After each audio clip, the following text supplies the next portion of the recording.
choosing a guy in the first 4 to 6 weeks who's capable of these things instead of doubling down on a guy and discovering 2 years later, oh, I've been trying to get blood from a stone. I've been trying to turn him into someone he's not. I've been trying to turn him into emotionally engaged. I've been trying to turn him into generous. I've been trying to turn him into intimate, and it's just not who he is.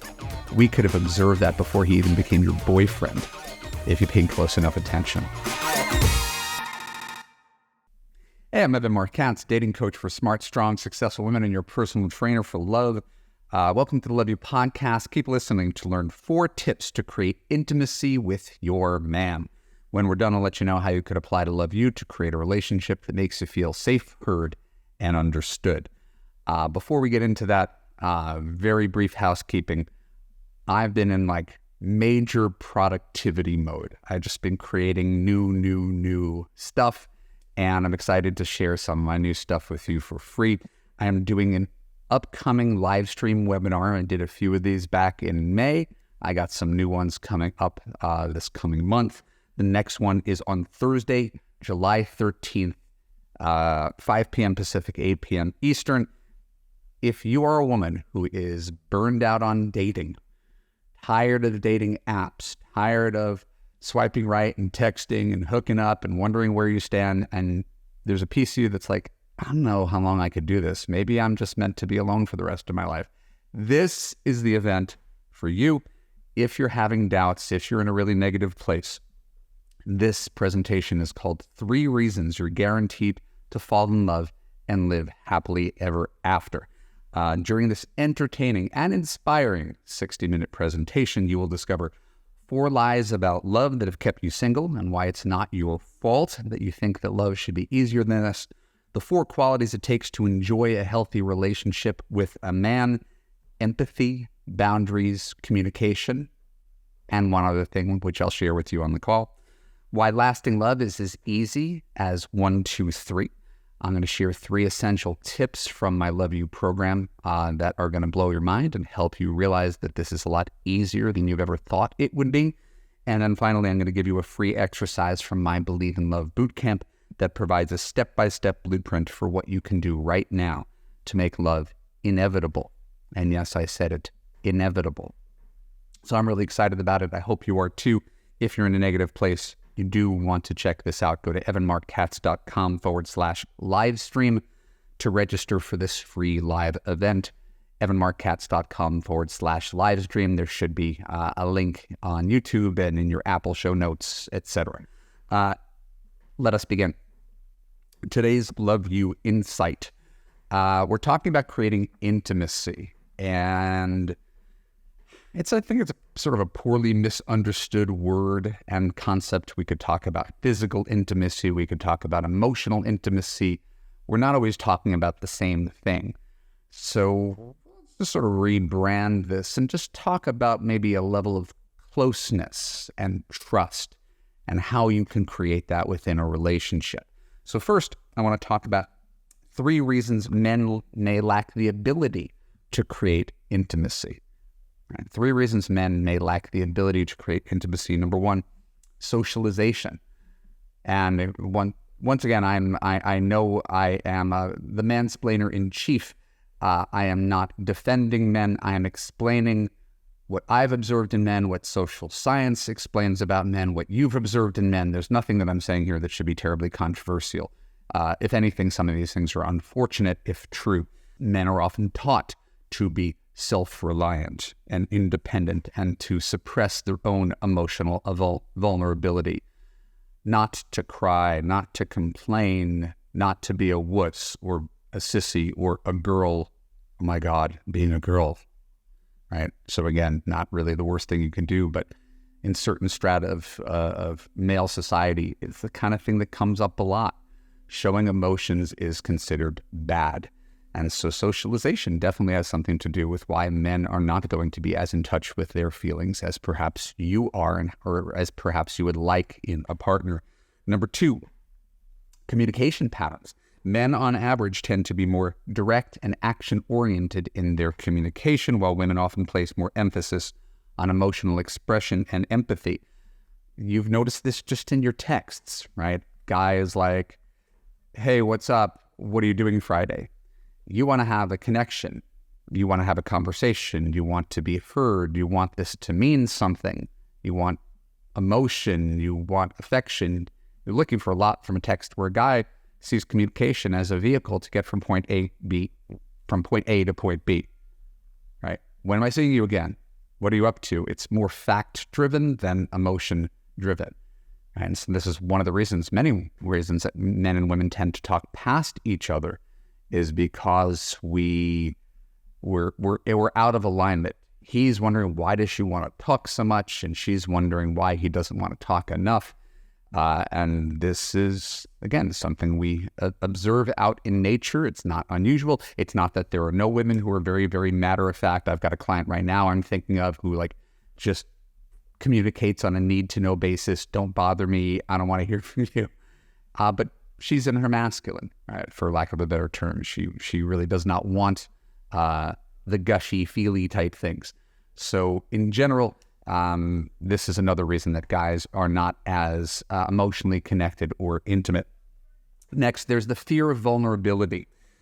Opening up emotionally and being vulnerable can be challenging for some men due to fear of judgment and rejection, loss of masculinity, and this fear may cause them to be more guarded. You've met men who are guarded, and the real irony of this is that, I am say this in a way that doesn't sound attacking, women claim to want men who are in touch with their emotions. When men are in touch with their emotions, part of their emotions is sharing their vulnerabilities and weaknesses, right? He's not going to be the stoic Marlboro man. He's going to be more human. He's going to be a little bit more like you, maybe more like your girlfriends. And then you judge him for it, and your attraction to him goes down. This is the great irony, is women want men who are stoic Marlboro men, who are also in touch with their emotions, but they don't really feel emotions because they have it together and they don't show any weaknesses. But when a guy shows weakness, which I really want from him, well, I don't want him to show weakness, but I want him to show vulnerability. Vulnerability is admitting weakness. So there's a reason societally that men don't always feel open doing this kind of stuff. It's because they know when they let down their guard, you might see them in a different light. You might like them less. Your attraction might go down, whether you want it to or not. Men have been inculcated with this belief as well, that there's a penalty for showing this kind of emotion. So that's kind of how we got here.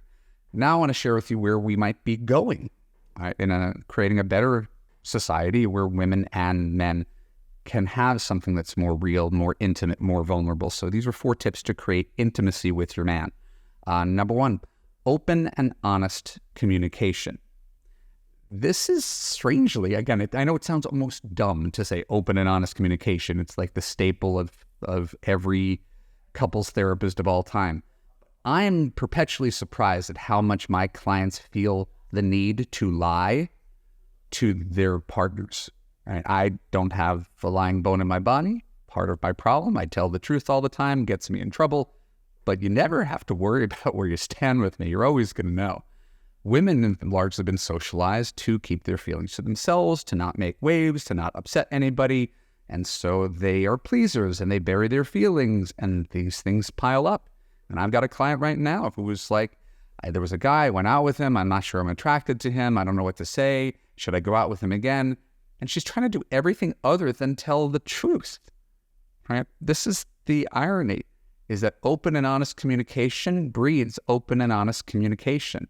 I get so much more out of my relationships, both my relationships with my wife and my relationship with my clients, because there's never a moment where they doubt whether I'm fully expressing my feelings or observations, right? Not that I'm censoring myself or bending myself over backwards to please.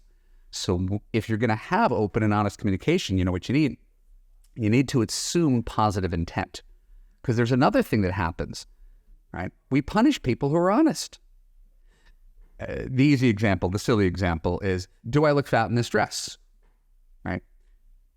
If he tells you yes, and he's punished for telling you yes, you've just proven he has no incentive to be honest with you. What you really wanted was the lie or the affirmation. And the truth is, that's a perfect example of a trick question. You either want the truth, should I not wear this? Did this not look good on me? or just tell me I look great because that feels better.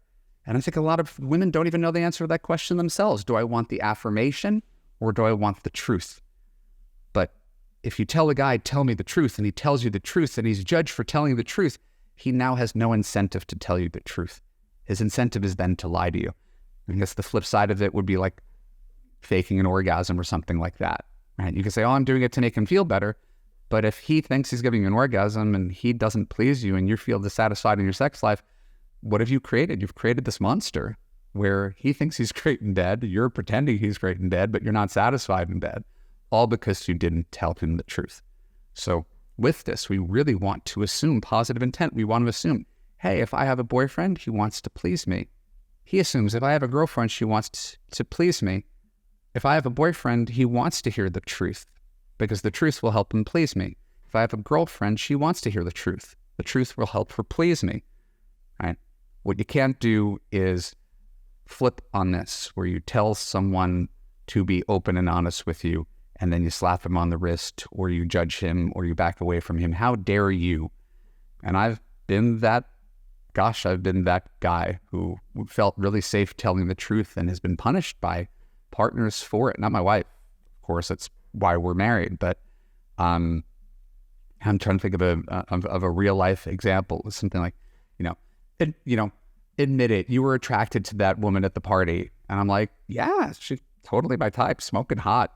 And, and you can then see her face fall. Like the idea that she goaded me into admitting something and then I admitted it. And then I was the bad guy for admitting it.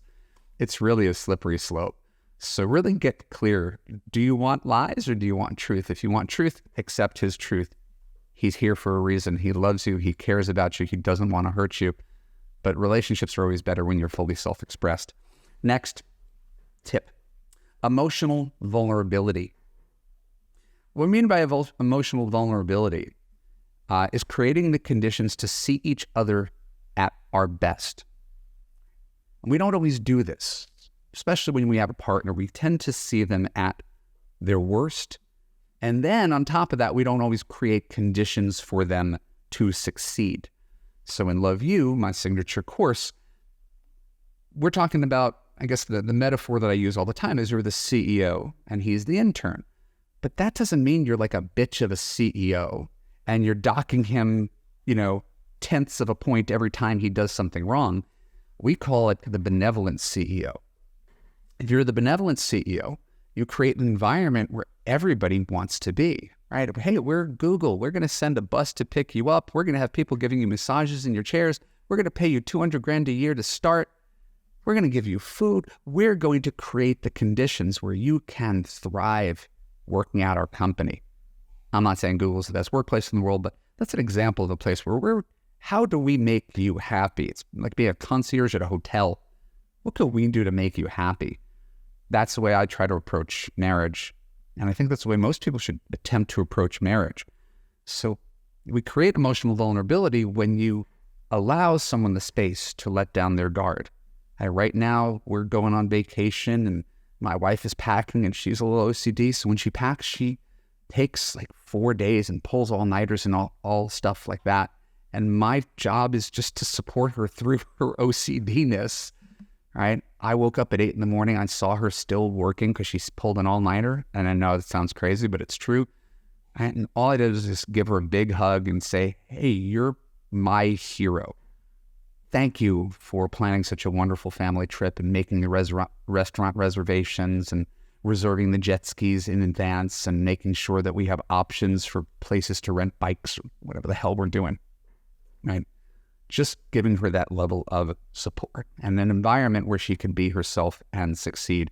This thing works both ways, right? Your man wants to be your hero. Your man wants you to see him at his best. And if most of your focus is on what he's not doing, how he's failing you, he'd be a great boyfriend if he changed this and this and this and this. Well, how could he be vulnerable with you? I remember being in a relationship with a girlfriend who I was crazy about. I would have done anything for her.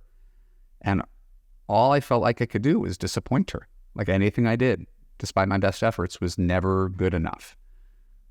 Right? So imagine and again, you can imagine, you've been with men who did that to you. being in a relationship with someone who saw you as the glass half empty version of you instead of the glass half full version of you, the person who focused on the 1% of things you did wrong instead of the 99% of things that you did right. So by setting a tone of positivity and safety for him, the way you want him to do for you, by setting a tone of positivity and safety for him to be himself and to fail and to screw up and to know that you love him unconditionally anyway, you're going to bring out a better side in your man and more likely to get reciprocal behavior when you do that. Next tip on creating intimacy: quality time and shared experiences. Intimacy is not just something that's forged in the mind, right? It's not just a state of mind that you could feel deeply close to someone. But you can feel deeply close with someone, but if you don't continue building memories, that intimacy fades. I'm not thinking my marriage now. I'm thinking of actually my college friends, where I have a deep intimacy. These are people who knew my dad when he was alive, knew the dog I had growing up, seen me through some crazy stuff. And that was 25, 30 years ago. Right? We haven't been building memories since then. So I have this intimacy from the past, but it doesn't grow. It doesn't continue. Why? Because we don't have continued shared experiences. And sometimes that happens in marriage, where you fall into roles. And the role is, in my marriage anyway, he makes the money, she takes care of the house and the kids, right? They go to bed reading their Kindles and they put on their eye masks, and right?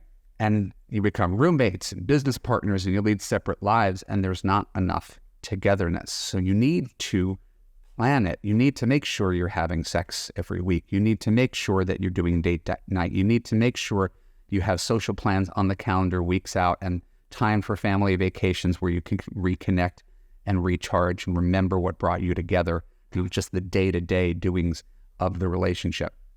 The beginning of every relationship is fun. It's all the newness and the exploration and getting to know each other and making love and exploring. And then you reach a certain plateau, and that's when you really need to create more conscious quality time and shared experiences, because it doesn't sustain itself on its own. Next tip: physical affection and intimacy. I alluded to that just a second ago. And I think the key behind that is being non-judgmental. We all have different ways of expressing affection or needing affection. There's this tendency to make other people wrong, right? He likes to show public displays of affection and you don't. You like cuddling in the morning, he doesn't, right? He likes to have more experimental sex and you like to have more traditional sex, or vice versa. And so there needs to be just understanding that in any relationship, in the Venn diagram, two people are different, right?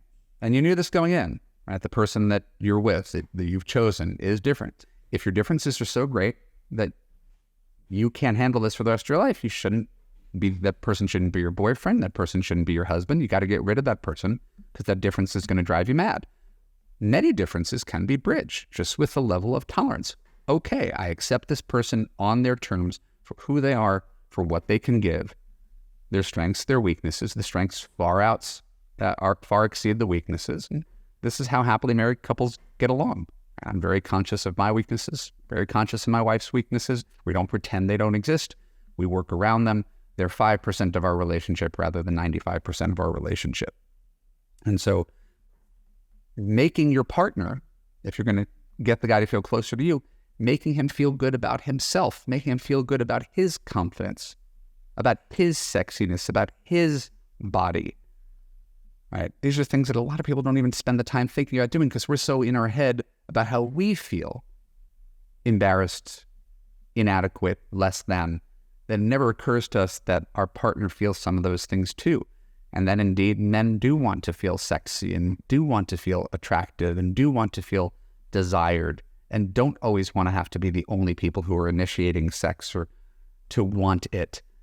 Right? There's a cost to that I think a lot of women, because you're not men, you don't always calculate what it's like to be that guy who is expected to make the plans, pay for things, initiate sex, to always be in your masculine, to always be doing, to either appreciate him for doing or to meet him halfway where you're taking on some of that burden, right? Including making plans, including initiating sex, right? And giving him what he wants, not just focusing on where he's failing to give you what you want.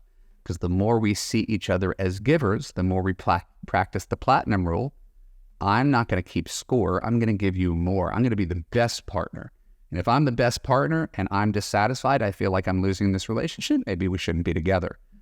But you could really raise, I'm not a vibration person, you can raise the vibration of your relationship by actively, consciously thinking, how can I be a better partner? How could I be a better human being? How could I bring out more in my man? And in so doing, you will discover a better man showing up in your life. Finally, it's not your responsibility to help a guy tear down his emotional walls. Everything I'm saying is based on the idea, the premise that you're in a happy relationship and the guy's capable of intimacy. But if there's a guy who is avoidant personality type, if there's a guy who's really shut down and isn't in touch with his emotions, who doesn't like to talk, doesn't want to hear your emotions, doesn't want to share his, you could be a relationship genius. You could follow everything I just said. It's not going to work. It's trying to get blood from a stone, right? So your job is not to bang your head against the wall and try to say, I love him, therefore I'm going to turn him into an emotionally available man who gives me intimacy.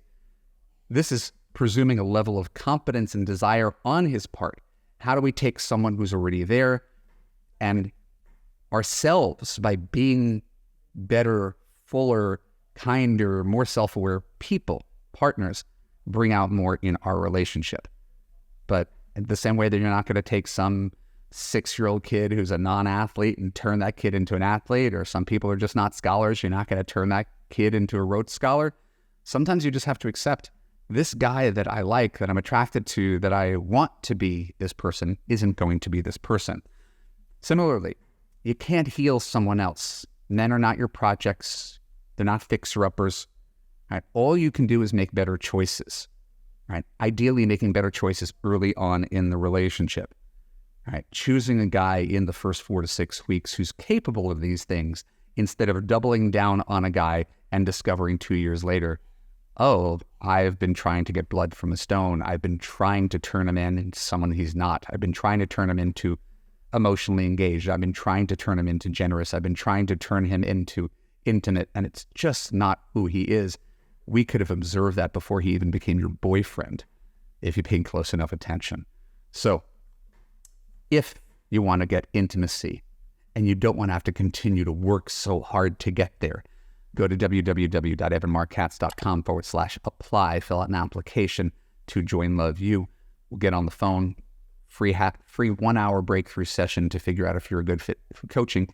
And by the time we're done working together, you're going to be in the kind of relationship that you've always wanted. I've got many success stories this week that we will circle back to momentarily. Now it is time for our Love U Small Wins. On our Love U live Tuesday coaching calls, usually 30 women on the top of the Zoom screen. Everybody shares their small wins. We usually get 10 small wins each week from women who are doing step-by-step incremental progress towards their ultimate goal. So anything in your love life that's working for you could be a small win. Today, we hear from, I won't say her name, she's in Northern California, says, last week I did the Hoffman process, self-help type thing, and learned that one of my patterns in how I make choices in life is that I don't feel lovable. I feel unlovable and I don't feel good enough, and I feel like I made a lot of breakthroughs in that arena. I have a different perspective about myself. It was also nice to witness men do their work, and I now have a different perspective about men and their feelings, blind spots, and vulnerabilities. So yes, that was a plug for the Hoffman process, but that's the same kind of thing that we do in Love U. You have one guy, you have 30 women, and I'm going to share with you what guys really think, what guys really feel, the good ones, the self-aware ones, the emotionally available ones. I was not chosen to be the voice of this generation, but I do firmly believe that 90% of men are not capable of this. I think 10% of men are. If you choose from that 10%, you're going to have a very happy life. And believe it or not, since most women are choosing from the 90%, there's plenty of the 10% to go around, whether you feel that way or not. So now, my recommended read for the week, it's called A Good Man is Hard to Find.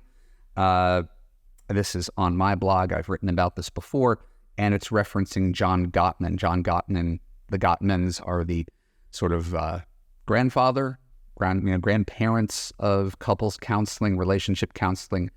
They do great clinical research on what works in relationships. A lot of it's common sense, and yet it's not always so common when you're struggling with relationships. So I quote them very liberally here. So John Gottman talks about how insensitive men trigger their wives by increasing the negativity of conflict instead of attempting to listen, validate, and calm things down. Now, that is probably not terribly surprising. Wait, you're saying that men, masculine men who don't like to be directed or corrected, escalate conflict when you tell them that they're doing something wrong? But that is the case for most couples. Failure to de-escalate, either on the part of the man or the woman, but in this case, I'm blaming men. It's like throwing match onto a pile of leaves, right? Conversations just go, and the next thing you know, you're in a screaming match that has nothing to do with anything that you're even talking about in this moment. It's all the stuff that's piled up for a really long period of time. Things just kind of get out of control. And that's a human weakness. It's a human frailty, but I think men are even more prone to it.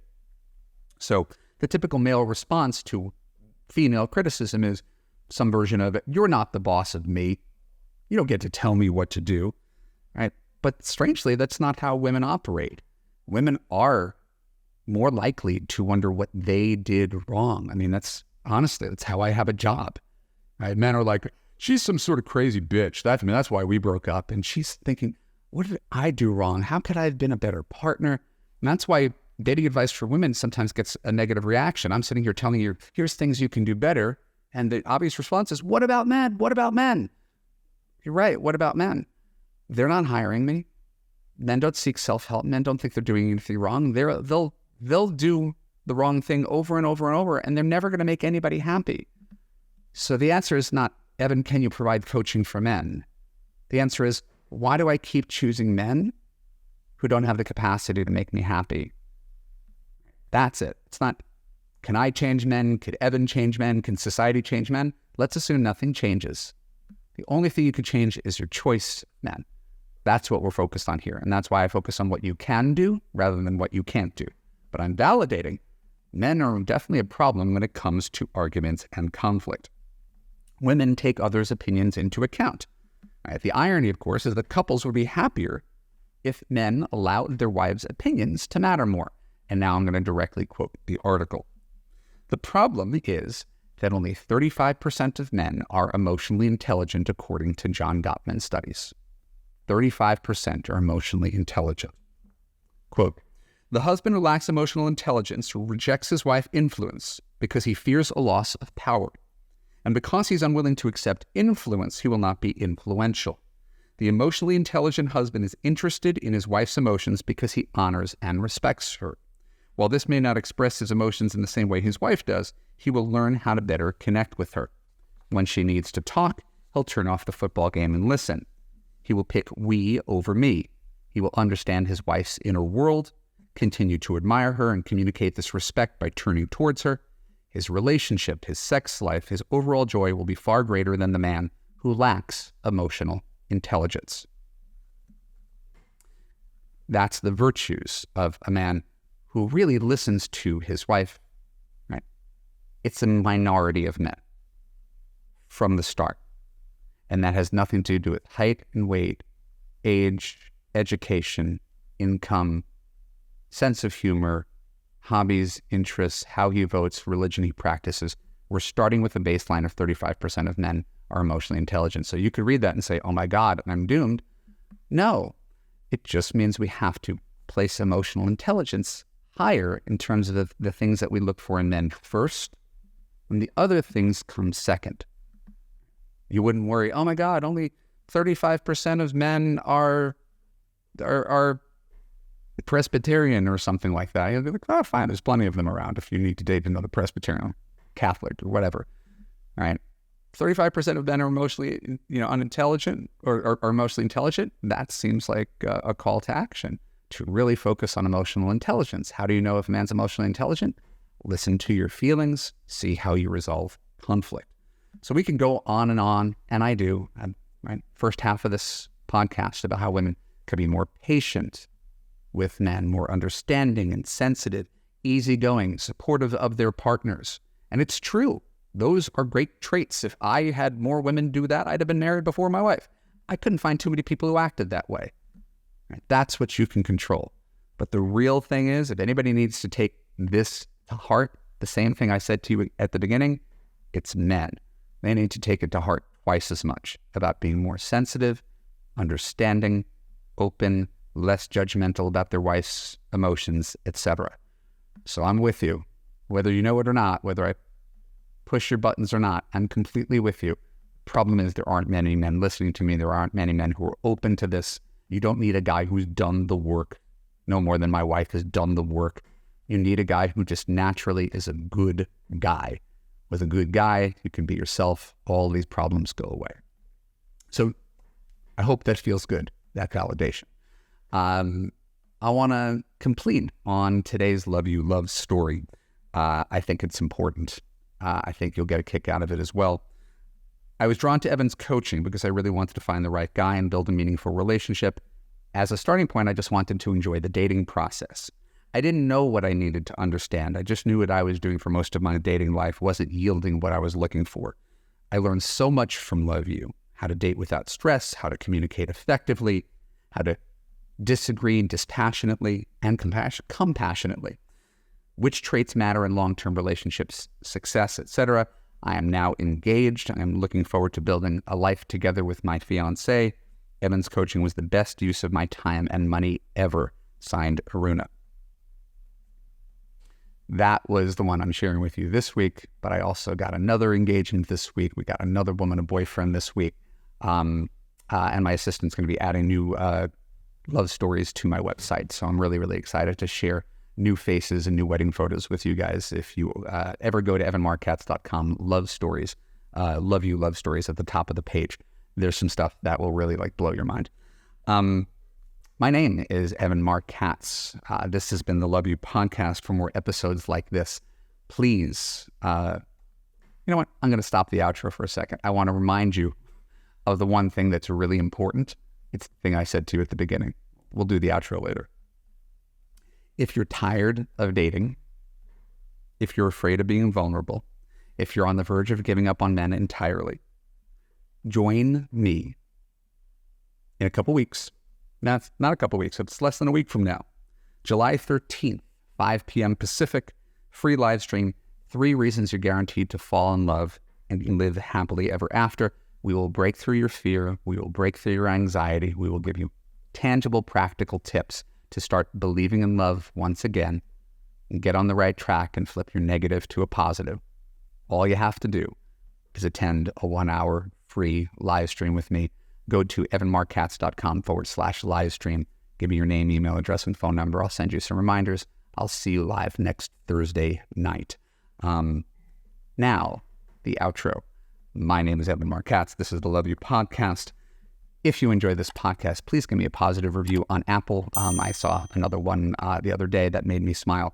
Maybe I'll start reading them out loud to incentivize you to do it, because it really does mean a lot when you come and comment that I've touched you by giving you some free information online. And if you listen to this and it sounds really, really groovy, I don't know why I said groovy. I've never said that word before, but if you listen to this and you're like, I feel like I trust this guy. I feel like he knows what he's talking about. I feel like he understands women and he's compassionate. I feel like he knows something about guys. You're right. So don't just sit here and listen to the podcast. Do something. Go to evanmarkatz.com/apply. Watch a 22-minute video teaching you how to fix your broken man picker. And if that video touches you, fill out an application. We'll talk on the phone. We'll see if you're a good fit for Love You. And I will take care of you, and I'll hold your hand through this process until you get the confidence to choose a higher caliber man so you never again have to settle. Sound like a plan? Good. See you next week.